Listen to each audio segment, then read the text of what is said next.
Assalamualaikum warahmatullahi wabarakatuh.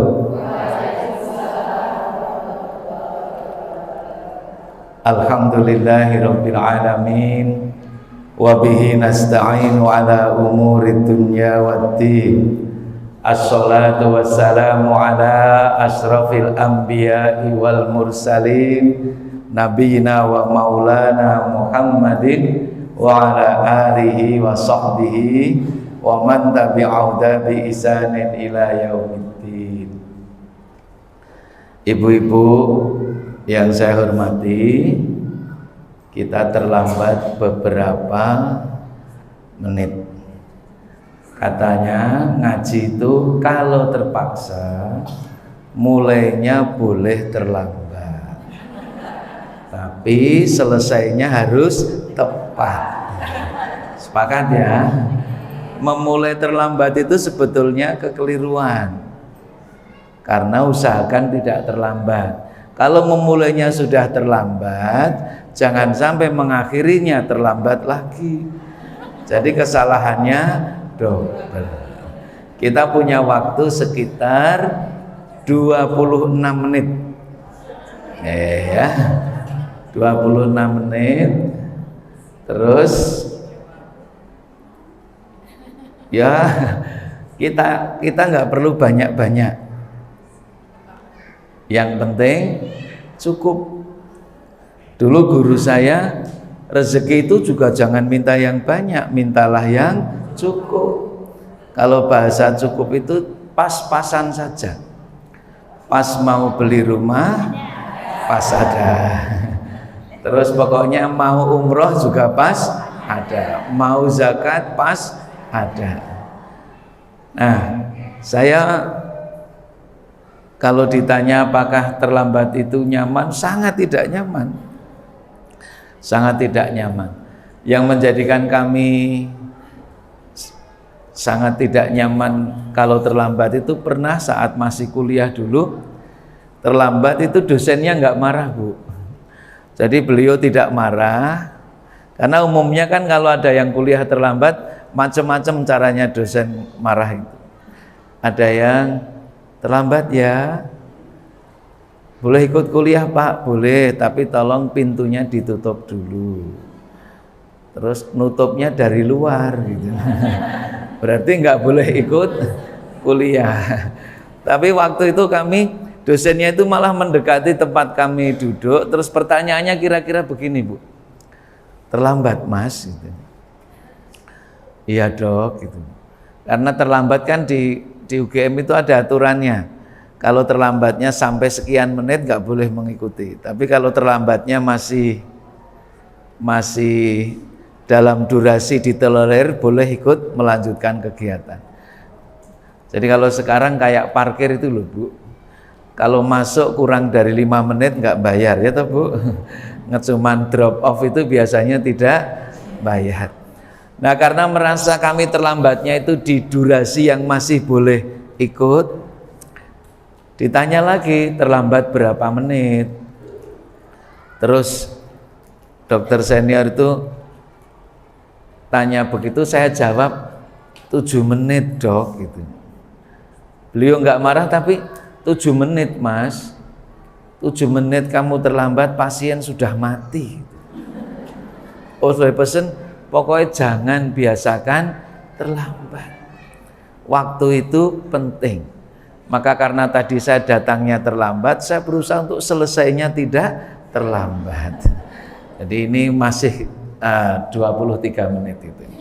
Sesuai temanya, kalimat yang menarik itu doa sebagai obat. Tapi kan bahasa judulnya begitu. Kita lunakkan bahwa doa bagian dari ikhtiar kita terapi terhadap permasalahan kesehatan. Ini yang hadir sehat semua toh, Bu? Alhamdulillah. Alhamdulillah gimana maksudnya? Bener sehat? Ya? Ada yang tadi tidak sehat karena sarapannya terlalu banyak pedas. sehingga mau berangkat harus ke belakang dulu. Betul ada yang begitu? Ada yang nggak suka pedes sama sekali. Ada yang nggak suka pedes, katanya, kenapa nggak suka pedes? Maaf Bu, hidup saya udah terlalu pedes gitu. Dia nggak suka pedes.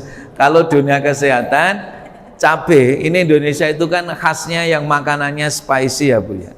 Pokoknya kalau orang ke Indonesia, orang Barat ke Indonesia, khasnya itu ada rasa pedesnya itu. Ngomong-ngomong, teman-teman yang meneliti cabai, di samping kandungan vitaminnya, ada unsur kandungan yang bikin pedes itu, kapsaisinnya itu memang bagus untuk kesehatan jantung. Nah, cuman kadangkala orang sakit jantung karena kaget harga Lombok terlalu tinggi gitu. Sehingga akhirnya malah tidak jadi sehat. Jadi aslinya kapsaisinnya itu bagus. Tapi pada orang-orang tertentu, terutama yang kondisi lambungnya sangat rawan, itu kena kandungan pedes itu bisa jadi nyeri sekali pada kita yang sering gastritis, atau kadang terus proses metabolismenya terutama peristaltik ususnya itu meningkat. Jadi baru selesai sarapan harus segera pindah ke kamar kecil. Nah, kita yang mengenali, sehingga ada juga yang teman dokter itu, dosen itu yang kalau pengen BAB-nya sering pesen rujak sepedes-pedesnya. Untuk apa? Cuci perut katanya. Tapi semoga yang ada di sini sehat semua. Kita masuk itu. Ya, saya selalu slide ketiganya itu ini. Agar majelis mulia ini jangan sampai terganggu untuk hal-hal yang kurang penting. Majelis ilmu bagian dari majelis yang disebut Nabi dalam satu riwayat, kana fi sabilillahi hatta yarji. Orang yang menuntut ilmu itu berada di jalan Allah sampai pulangnya. Bahkan yang hadir menuntut ilmu itu dijanjikan oleh Rasul dalam sabdanya, salah satunya adalah sahalallahu bihi tariqon ilal jannah. Majelis yang kalau kita menghadiri sebagai amal sholih yang akan dimudahkan ke surga.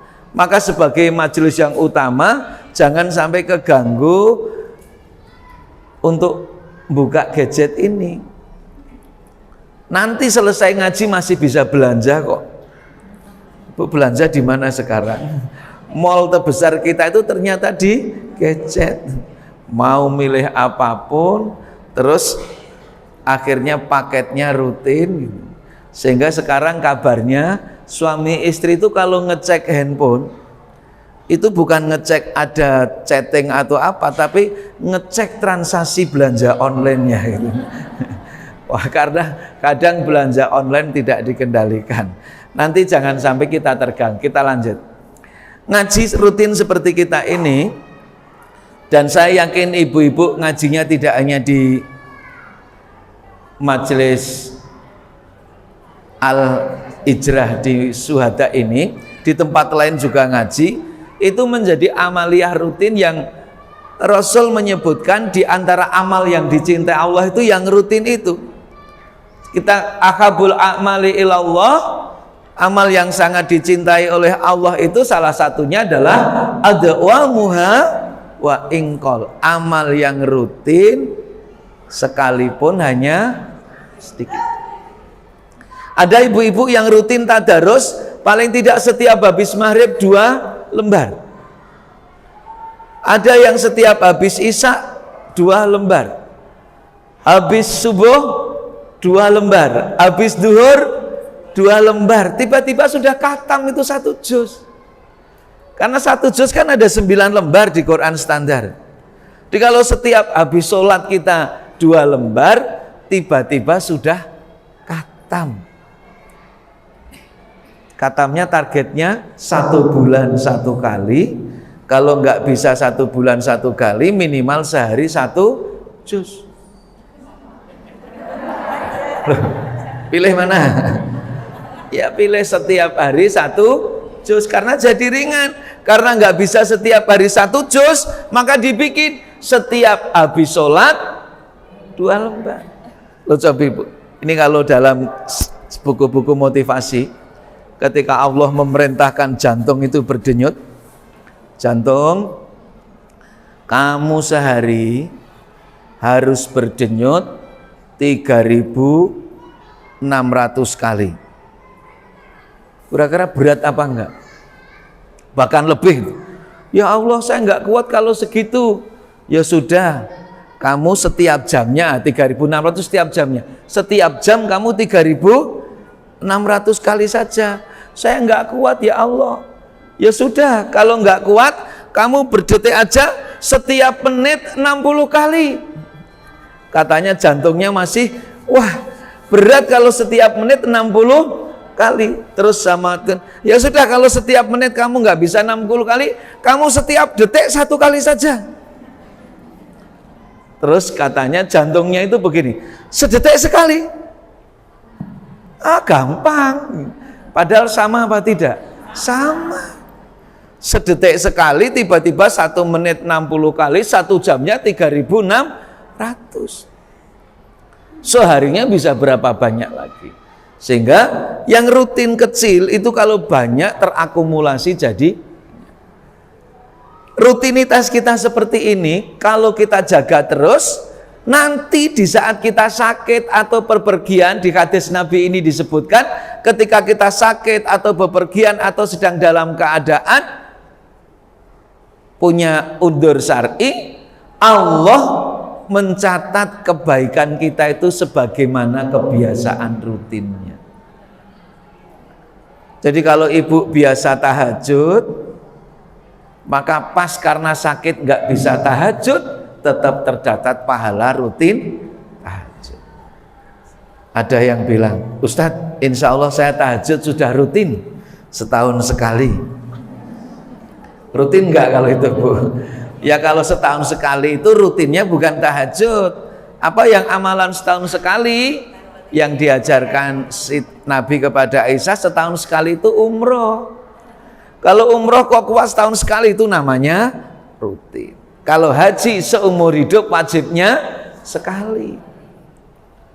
Kurban setahun sekali. Tapi kalau yang rutin bisa dilakukan harian, pekanan, bulanan, maka rutinnya ya harian, pekanan, bulanan. Kita lanjut tentang doa. Bapak Ibu pernah mendapatkan kalimat ad-du'a wa ibadah. Doa itu bagian dari ibadah. Bahkan inti ibadah itu aslinya doa. Ada yang nyebut ad-du'a ruhul ibadah. Bahkan sholat kita itu adalah isinya serangkaian aktivitas ibadah yang berisi doa. Mulai takbir tentu dengan gerakan rukun fisik yang lain. Maka kalau memahami ini kita berbicara tentang doa, ya sesungguhnya kita berbicara tentang ibadah itu. Maka kalau kita berdoa itu bagian dari beribadah. Ini perintah di dalam Al-Quran. Bisa dibaca bareng-bareng dari ta'awud. A'udzu billahi minasyaitonir rajim. Ud'uni astajib lakum. Pengen yang panjang, ayatnya kita tampilkan sekompletnya. Mari bersama-sama dibaca.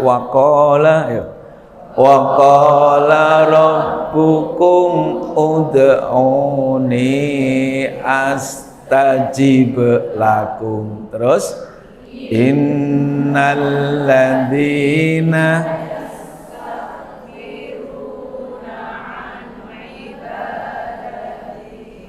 sayadkhuluna jahannam. Masya Allah, pahala pagi ini banyak sekali ya Bu. Tadi sudah tadarus, yang setiap huruf Allah menghitung satu kebajikan. Kan Nabi menyebut man qara'a harfam min kitabillah falahu bihi hasanatun. Barang siapa membaca satu huruf saja dari kitab Allah ini, maka satu pahala kebajikan baginya.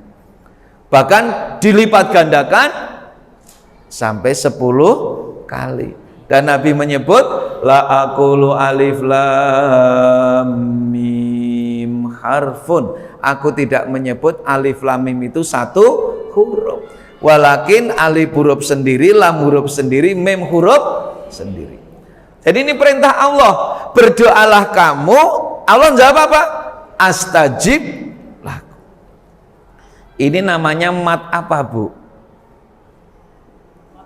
Ayo, kalau ini waqala, qanya ini mat apa?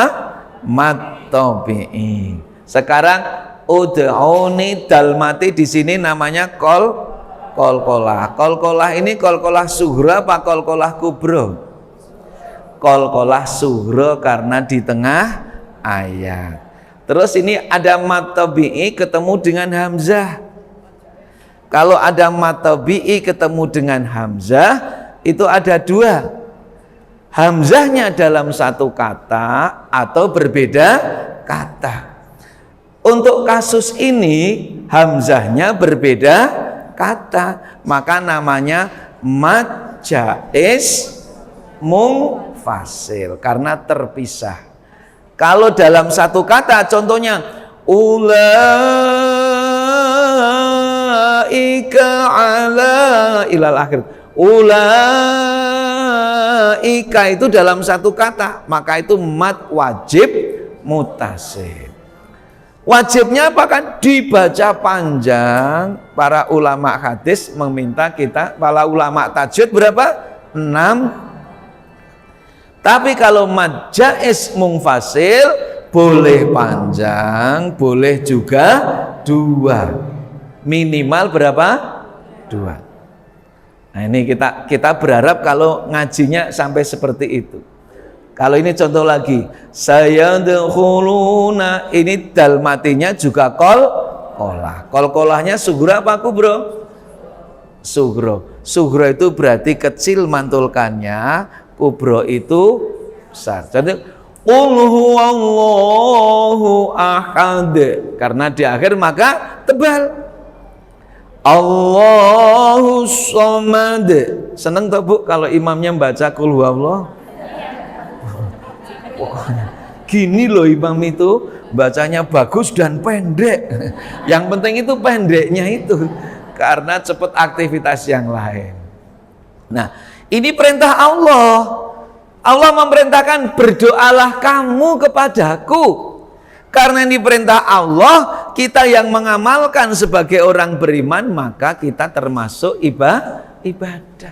Coba toh, cuman suruh minta aja wegah. Ini hamba gimana tuh gurkon jaluk we? Padahal Allah seneng kepada hambanya yang minta. Maka mari sering-sering berdoa. Ya minta kepada Allah. Terus kita lanjut. Ini oleh Imam Tirmidzi disebut ad-du'a wal ibadah. Oleh karena itu berdoa itu adalah ibadah. Yo, siapa yang tadi pagi bangun lupa tidak berdoa? Kalau bangunnya kerinan, biasanya lupa tidak berdoa. Tapi kalau bangunnya itu masih 3:30, alhamdulillah. Terus meneruskan. Gimana kalau ibu bangun? Yang baik gimana? Ayo. Ini penting ini untuk kita praktek bangun. Kalau bangun tidur, ya Bu, bangun terus sadar, segera berdoa. Doanya bismika. Loh, karena mau tidur lagi. Oh, bangunnya baru jam 2 kok Pak, saya mau tidur lagi.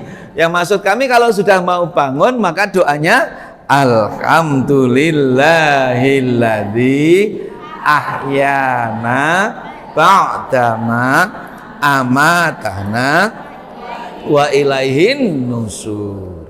Sudah begitu, jangan terus turun tempat tidur dulu.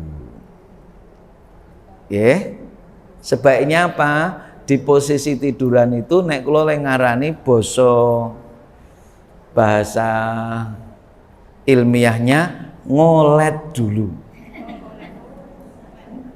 Tahu ngolet? Bahasa ilmiah napa basa Jawa niku? Jadi ngolet itu gini loh Bu, apa?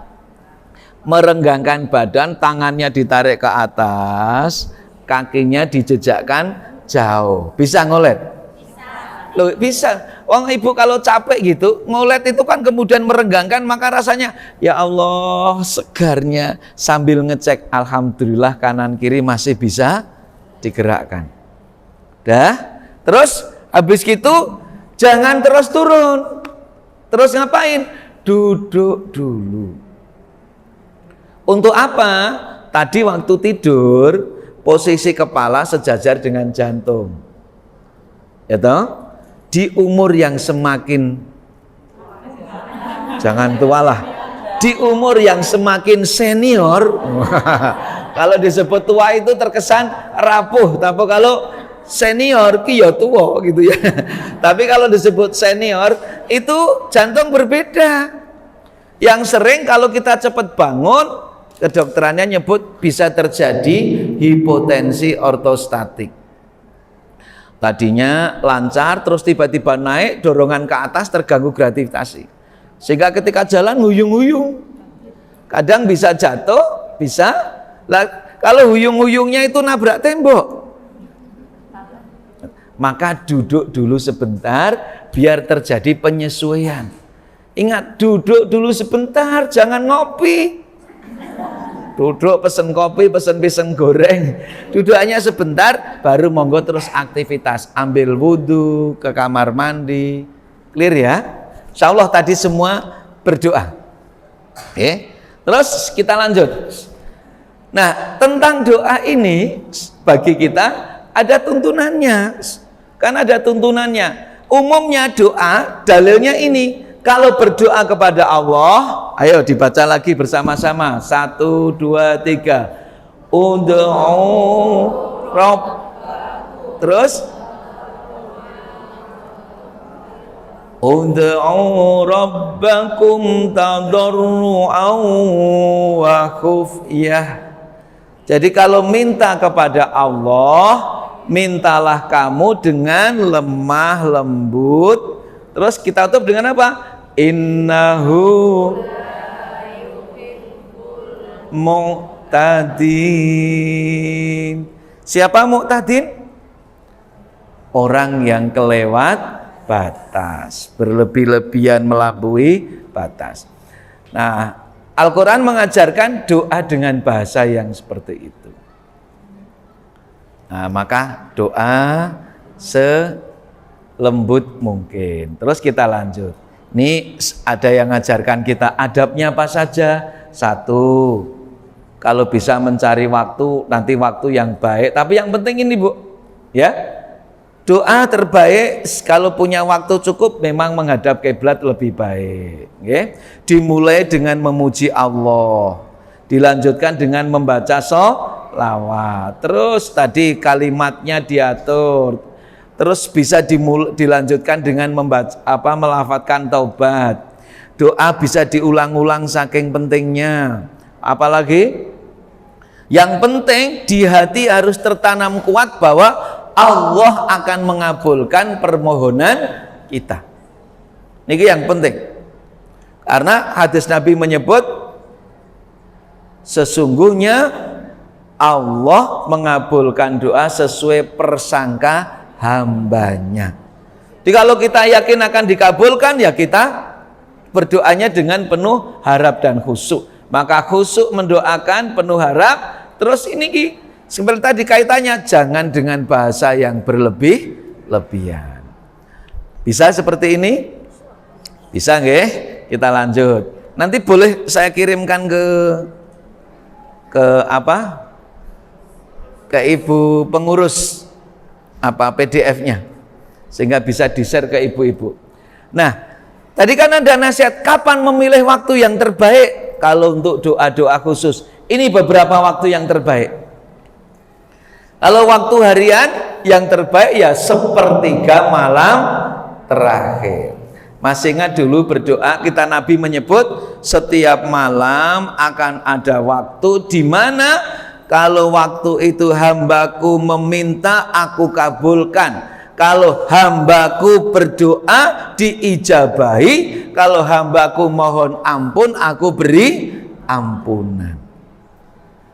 Nah itu di sepertiga malam terakhir. Kira-kira jam berapa Bu? Sepertiga malam terakhir? Jam 9? Itu belum, itu masuk sepertiga pertama.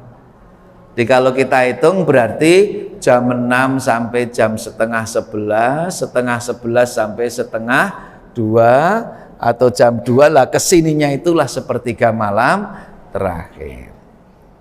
Ini beberapa waktu-waktu ini, okay? Atau setelah sholat 5 waktu, rutin toh? Ada riwayat menyebutkan sampai dia pindah dari tempat duduknya itu waktu saat mustajab untuk berdoa. Sehingga ada ulama menyarankan, maka kalau habis sholat itu jangan tergesa-gesa pindah, berdoalah di situ. Kalau riwayat Nabi Muhammad, kalau beliau jadi imam, sebagian riwayat disebutkan Nabi kemudian bergeser, sebagian ulama menyebutkan agar ada orang yang hadir itu tahu bahwa memang Nabi sudah selesai sholat. Di riwayat Nabi menghadap jamaah, ada yang melakukan dengan menghadap kanan, tapi tetap di situ. Kalau kita yang bukan imam, nggak usah bergeser ke. Kalau doa zikir habis sholat kan semua sudah hafal ya Bu. Gimana doanya Pak? Minimal subhanallah berapa kali kalau zikirnya? Ngitung 33-nya bagaimana? Pakai apa? Pakai ruas jari. Ini kan hanya 4 kali 4. Kan baru 16. 16 dikalikan 2, terus nanti ditambah 1. Itu terserah Ibu mau dari mana. Boleh enggak Pak saya pakai elektrik? Ya? Boleh apa tidak tergantung punya apa tidak. Ya, jangan sampai karena tidak punya terus tidak zikir. Tapi Allah sudah memberi alat bantunya kita di sini.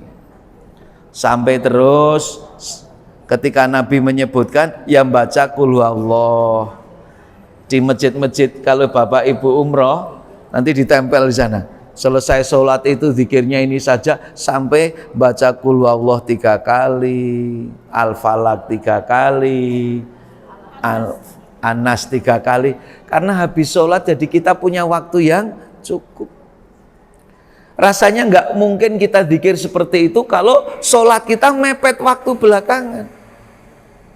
Tapi kalau kita menganggap sholat ini penting terus kita siapkan penting, ya kadang kita ini sok keliru kok Bu. Kita itu mati-matian ngurusi sesuatu yang setelah mati nggak ditanyakan. Sementara sholat ini amal yang pertama kali dihisab nanti kalau kiamat sudah. Maka habis sholat, wah ini kalau sampai di sini nggak selesai. Pas waktunya monggo kalau ada pertanyaan. Ini karena pas ini Bu. Sampai jam? Ya saya tambah 7 menit nggih. Nah, ini waktu-waktunya ini nanti kami share nggih. Terus Ustadz boleh nggak kalau saya juga pengen mencari tempat-tempat yang mustajab untuk, kalau tempat-tempat yang banyak disebutkan di riwayat ya tempat-tempat yang di raudhah. Di raudhah di mana Bu? Raudhah Madinah apa di Mekah? Yang Nabi menyebut bainal mimbari baiti min raudhatil jannah. Antara mimbar dan rumahku bagian dari taman surga. Maka kalau berdoa di situ atau di depan pintu Ka'bah. Namanya apa? Depan pintu Ka'bah? Multazam. Atau di lengkungan yang sebetulnya bagian dari Ka'bah itu namanya apa? Hijr Ismail. Atau yang hanya setahun sekali dimuliakan di situ ketika berada di Arafah. Wah, ketika di Arafah itu luar biasa. Nah, kalau tempat membutuhkan effort yang tinggi untuk bisa datang ke sana, yang bisa kita pilih adalah ini. Nah, kita lanjutkan. Nah, ada orang-orang yang doanya tidak tertolak. Siapa saja dalam hadis Nabi ini? Salah satu 3 kelompok yang kalau berdoa tidak tertolak. 1, imam yang adil. 2, orang yang berpuasa di bulan Ramadan. Dan 1 siapa? Orang yang terdolimi. Kalau di hadis ini disebut shaimi hanya orang yang berpuasa hatta sampai dia berbuka. Sebagian menyebut, maka kalau kita rajin berpuasa, orang yang sangat dekat dengan Allah. Hati-hati dengan orang yang terdolimi. Maka kalau anak muda sering guyonan tapi jangan ditiru. Ya, tolong saya dipukuli ya. Kenapa minta dipukuli? Kok silahkan dipukuli sakarepmu. Loh, kenapa? Saya mau berdoa. Loh, kenapa lah? Kan kalau dipukuli beri saya terdolimi. Ya, itu namanya nggak seperti itu. Jangan sampai kita berbuat dolim, ya. Terus ini yang doanya tidak tertolak, tapi ada orang yang doanya malah tidak diterima karena terhalang. Jangan-jangan kita termasuk yang terhalang. 1, karena makan dan pakaian yang haram. Masya Allah, lalai dalam doa, tergesa-gesa, suka bermaksiat, ini menjadi bagian dari terhalangnya doa dikabulkan. Untuk yang haram kan hadisnya ini, Bu. Nih ada hadis. Oh, tidak saya masukkan tadi sudah. Tapi agar kita bisa terhindar dari makanan yang haram, mari kita baca doa ini terus. Nih. Allahumma akfini, mari. Allahumma akfini bihalalika. Bihalalika. An haramika. Wa aghnini bifadlika amman siwak. Jadi kita minta agar dicukupkan dari yang halal, dijauhkan dari yang haram. Kan ada tuh riwayat, Bu, saya ternyata belum tak masukkan. Jadi ada orang pakaiannya seperti itu, lusuh, terus berdoa, terus Nabi komentarnya, gimana wong dia pakaiannya, makanannya dari yang haram, bagaimana Allah akan mengabulkan doanya.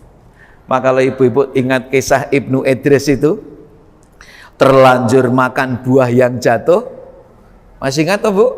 Loh, ini buahnya siapa kok saya makan? Apa artinya saya berdoa setiap saat kalau saya masih makan makanan yang haram? Maka dia mencari pemilik pohon. Oh, terus itu kisahnya kalau diceritakan menarik, tapi mudah-mudahan bisa diceritakan tahun depan itu. Itu kan akhirnya dapat menantunya si pemilik pohon itu. Oh, ini loh, penjaga kebun dibayar aja tidak segini banyak. Ini menemukan aja minta seperti itu. Bahkan ceritakan, kamu tak kasih halal makanan itu kalau kamu mau nikah dengan anak saya. Anak saya itu buta, tuli, lumpuh. Tapi karena hanya dengan itu dia mendapatkan halalnya, dia menerima setelah ketemu. Itu kisah versinya kan, mana Tuhan calon istri saya? Loh, calon istrimu yang tadi nganter minuman ini. Oh, nggak bisa begitu. Katanya calon istri saya lumpuh, buta.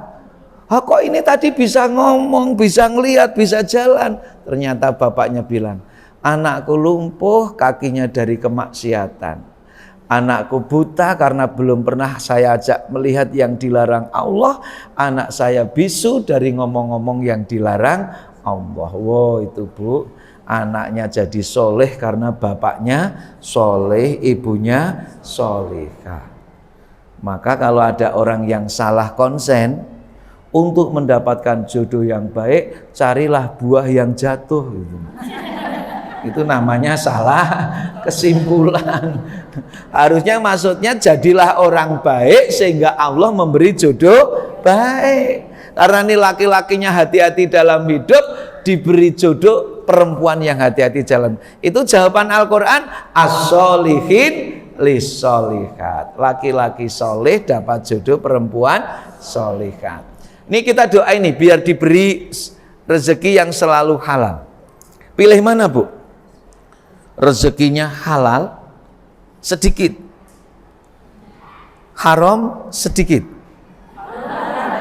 Pilih mana? Halal banyak, ya. Ya kan kalau kita barokah. Pilih mana rezeki yang sedikit barokah atau banyak barokah? Ibu-ibu ini pinter semua. Iya, karena pilihannya semuanya. Tapi kalau pilihannya itu jelas, cetok gampang ya, pilihlah yang halal, yang thayyib. Agar ada cerita ini pengalaman bapak yang nangis di depan ustadznya itu karena dia pernah menggunakan untuk keluarganya itu dana yang tidak halal. Kalau nggak salah 560 juta waktu itu. Bu, kalau waktu itu 560 juta itu sudah bisa untuk beli macam-macam. Dan akhirnya dia terkena musibah, biaya untuk terkena musibah ngobati anaknya itu ya kira-kira segitu. Terus akhirnya kita, Ustadz, kalau uang bisa saya cari lagi, tapi gara-gara saya memberi makan anak saya dengan rezeki yang tidak halal, anak saya sudah rusak seperti ini. Dia nyeselnya di situ. Waktu itu dia kan karena protes. Karena di situ ustadznya ngajar, "Famay ya'mal mithqala dzarratin khairan yarah wa may ya'mal mithqala dzarratin syarran yarah." Kalau kamu melakukan kebaikan sekecil apapun akan ada balasan. Kalau kamu melakukan keburukan sekecil apapun akan ada balasan juga. Dia ngomong, Ustadz, itu balasannya di akhirat, nggak mungkin di dunia juga. Tapi ustadznya, Allah bisa memberikan balasan dunia maupun akhirat. Lah dia nangis ngerangkul ustadznya karena ternyata saya berbuat maksiat, Allah telah membalas di dunia. Pilih di mana, Bu? Pilih dibalas di dunia apa pilih di akhirat? Ya Allah, Bu, kalau dibalas di akhirat kita tidak ada yang mampu. Itulah maka jangan sembarangan dengan kemaksiatan. Sehingga kaidahnya menghadapi kemaksiatan itu tidak boleh kompromi apapun itu. Kalau beramal soleh, Islam mengajarkan mastata'tum, hanya yang mampu, kalau nggak mampu nggak dosa. Tapi kemaksiatan jangan. Ini masih banyak Bu slide-nya. Kita sambung tahun depan aja nggih. Kita lanjut. Nah, sekarang kaitannya dengan doa dan terapi. Masih ingat kita sakit dan sehat itu kuasa Allah. Setuju? Yang memberi siapa kesehatan?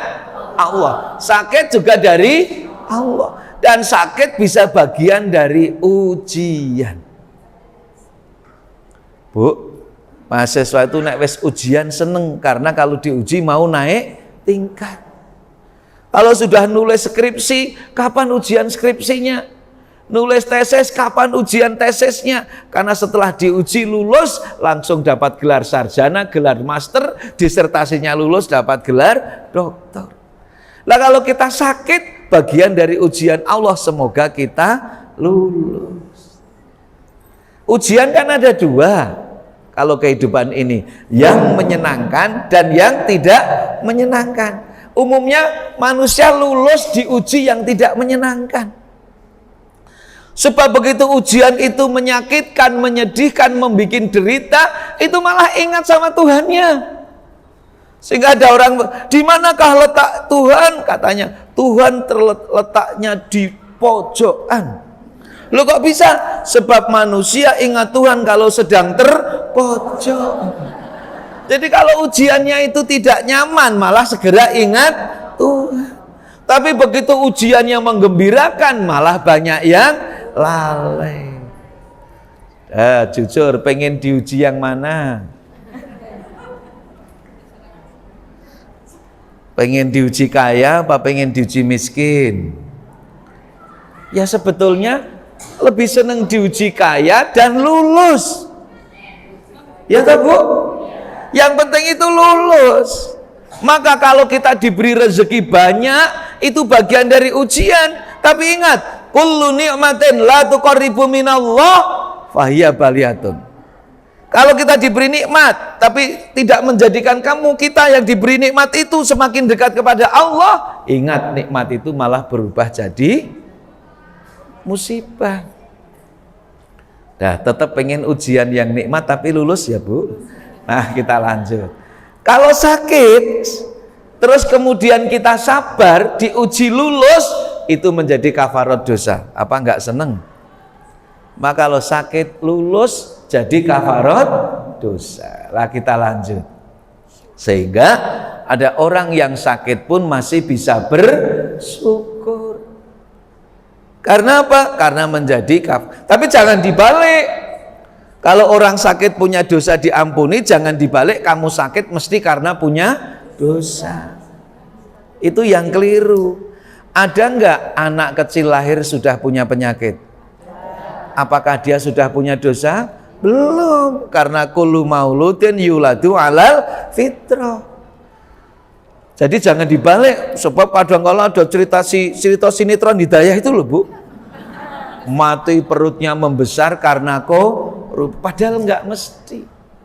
Jangan dibalik, kita lanjut. Jadi saya sering matur, roti itu makanan, tapi tidak semua makanan itu roti. Jadi kalau orang sakit sabar maka dia diampuni dosanya, tapi bukan berarti orang sakit karena punya dosa. Clear ya? Kita lanjut. Nih dibalik sakit, nanti kita kirim. Nah sekarang kita tahu bahwa kalau kita sakit, wa idza maridtu fahuwa yasfin. Yang akan menyembuhkan siapa? Allah. Maka berdoa. Ada doa yang bagus kita baca biar diberi sehat dan umurnya panjang. Ayo dibaca bareng-bareng.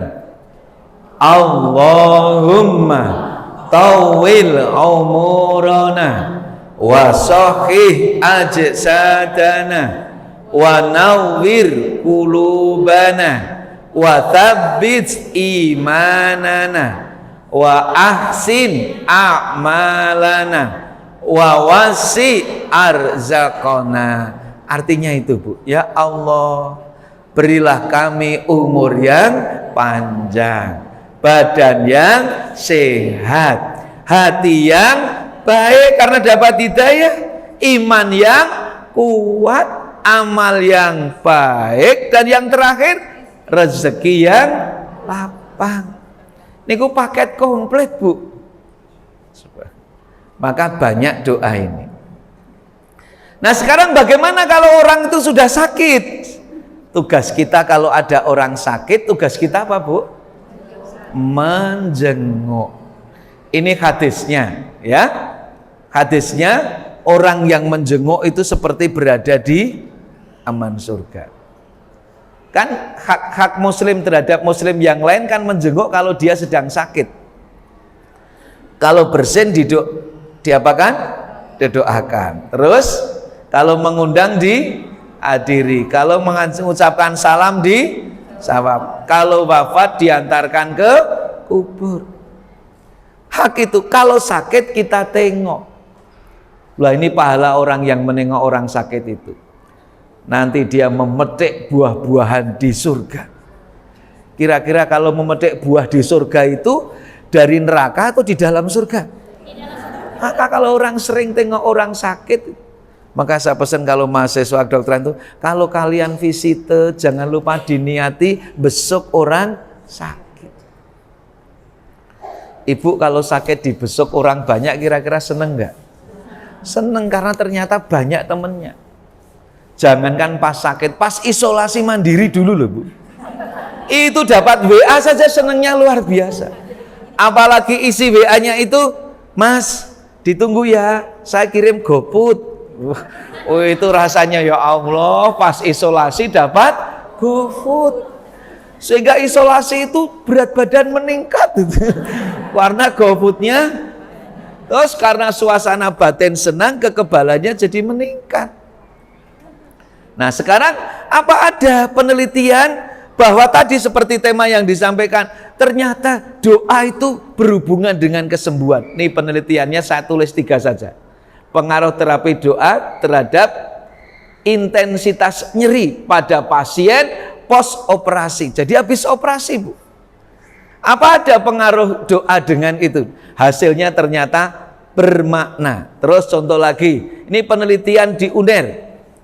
Jadi pengaruh kesembuhan terhadap penurunan tingkat kecemasan pasien katarak sebelum dioperasi, itu diajak berdoa. Ternyata hasilnya mereka yang dibimbing berdoa kesembuhannya lebih. Nah di luar negeri bahkan waktu itu diteliti ini, studi tentang kekuatan doa untuk kesembuhan pasien. Jadi doa ini penting. Maka kalau kita nanti tengok, jangan lupa doa ini. Doa ketika kita sedang menjenguk orang sakit. Sudah hafal semua? Ayo kalau belum, Allahumma Rabbanasi adhibil ba'sa wasfi anta syafi la shifa'a illa shifa'uka shifa'an la yughadiru saqama. Nah usahakan doa ini yang dibaca ya, doa ini yang dibaca. Atau boleh pakai doa ini nih, yang ini sambil la ba'sa tahurun insyaallah. Gimana? La ba'sa tahurun insyaallah. Itu memberi gembiraan, insyaallah mboten napa-napa akan mensucikan bapak yang sakit. Sabar nggih Pak. Oh apalagi kalau orang Jogja itu semakin hebat, sudah datang mendoakan masih nyeseli amplop lagi. Komplit itu pahalanya. Sebab kadang-kala kalau kita nggak bantu biaya, apa katanya? Pak D, niki sami ngumpul nderek ndongake Pak D, ingkang sabar nggih Pak D. Pak D jawab, matur nuwun Nduk, Pak D mu nek sabar insyaallah wis turah-turah. Nek sing bayar kuwi lho Nduk. Nah, kalau dibantu bayar Pak D semakin. Nah, ini doa. Saya mohon izin karena saya harus kembali ke kantor. Slide yang lain masih ada doa-doa yang lain. Ini ada doa ketika bagaimana kalau kita sakit, ada doa bagaimana nanti kalau kita baca bismillah bismillah bismillah sampai kepada auzubillah ilal akhir, itu mungkin besok bisa kita sambung lagi. Ada pertanyaan satu saja, monggo. Saya mohon izin karena jam 10 harus sampai kantor. Terima kasih, tidak ada pertanyaan. Ingat loh, kalau pengajian kita pertanyaannya harus dalam bentuk pilihan ganda ya. A, B, C, D ya. Mari Ibu, hadisnya begini. Awwalu ma yuhasabu bil abdi yaum bukan. Idza mata banu adama in qata'a amaluhu illa min talatin. Jika anak Adam sudah mati, terputuslah seluruh amalnya, tidak ada lagi pahalanya lagi, illa min talatin, kecuali ketika dia hidup punya 3 amal soleh. Ya, yang pertama adalah ketika hidup dia diberi rezeki melakukan sodakoten jariyatin. Dia banyak sedekah sehingga pahalanya terus mengalir, kebermanfaatannya sedekah terus mengalir. Atau yang kedua, aw ilmin yuntan fa'ubi, dalam hidupnya memiliki ilmu yang banyak manfaatnya. Atau yang ketiga, waladin solihin yada'ulah, atau dia memiliki anak yang soleh, yang karena solehnya anak-anak itu sering mendoakan orang tuanya. Kalau pertanyaannya masuk surga atau tidak, kita manusia tidak tahu, karena surga itu hak prerogatif Allah. Ibu, kita masuk surga itu beberapa ulama mengatakan jangan karena percaya itu amal soleh kita, tapi karena Allah ridho kepada kita sehingga kita dimasukkan ke surga. Maka kalau beramal soleh itu bukan hitung-hitungan, tetapi bagaimana menjadi solih sehingga Allah itu ridho. ridho kepada kita. Coba saya tanya sama ibu, kalau ibu punya pegawai, pegawainya baik, yang dilakukan apa? Kan kita seneng sama pegawai itu. Mau minta cuti, mau minta utang, mau apapun mesti karena ada ridho itu. Sehingga kalau pertanyaannya apakah beliau masuk surga, jelas saya sebagai makhluk tidak ngerti. Oleh karena itu, mari kita berikhtiar agar dalam hidup ini meraih ridhonya Allah. Mohon maaf, beribu maaf, saya harus pamit. Agar jam 10 bisa sampai kantor. Mudah-mudahan lain waktu bisa kita sambung. Ngoten nggih Bu nggih. Kita akhiri kanthi berdoa. Bismillahirrahmanirrahim. Alhamdulillahirabbil alamin. Hamdan na'imin hamdas syakirin. Allahumma sholli ala nabiyyina Muhammadin warhamna ma'hu bi rahmatika ya arhamar rahimin. Allahumma yassir lana umurana umurad dunya wal akhirah. Allahumma tawwil umurana wa sahih ajsadana wa nawwir qulubana wa thabbit imanana wa ahsin a'malana wa wasi arzaqana. Allahumma khtim lana bil Islam wa khtim lana bil iman waqtim lana bi husnil khatimah. Allahumma arinal haqqa haqqa warzuqna ittiba'ah wa arinal batila batila warzuqna ijtinabah. Allahumma ansur 'alal mu'minina fi Palestin wa fi kulli makan. Allahumma inni a'udzubika min ilmin la yanfa' wa min qalbin la yahsha' wa min nafsin la tashba' wa min da'watin la yustajabu laha. Rabbana atina fid dunya hasanah wa fil akhirati hasanah wa qina adzabannar walhamdulillahi rabbil alamin. Aqulu qouli hadza fastaghfirullah li wa lakum innahu wal ghafurur rahim. Assalamu alaikum warahmatullahi wabarakatuh.